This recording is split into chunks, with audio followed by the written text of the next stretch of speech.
Té millor equip al Barcelona, millors jugadors, s'han de creure que guanyaran, això sí. Veo que el Madrid está muy fuerte, así que ganará el Madrid. 2-1 a favor del Barça. Contra el City i l'Osasuna doncs, ho van fer molt bé i l'equip està recuperat. Està jugant mitjanament bé i el Madrid no. Que vamos a ganar.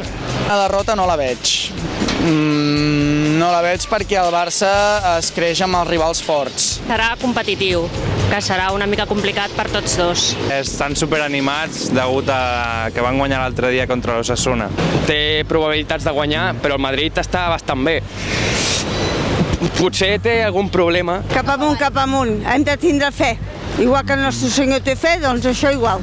El Barça gana 6-0, va a ser un partido de tenis, ¿no? De fútbol. Yo veo el clásico un poco difícil para el Barça, viendo lo bien que está jugando el Madrid. El dit doncs el col·loquem per començar una miqueta així, però sí, serem optimistes i intentarem que tiri una miqueta cap amunt. Jo confio en el Barça sempre. Cap amunt, una cosa així, però jo crec que està més aviat per aquí la cosa, o sigui, per aquesta zona d'aquí. Perquè sempre guanya. Pues que serà un empate.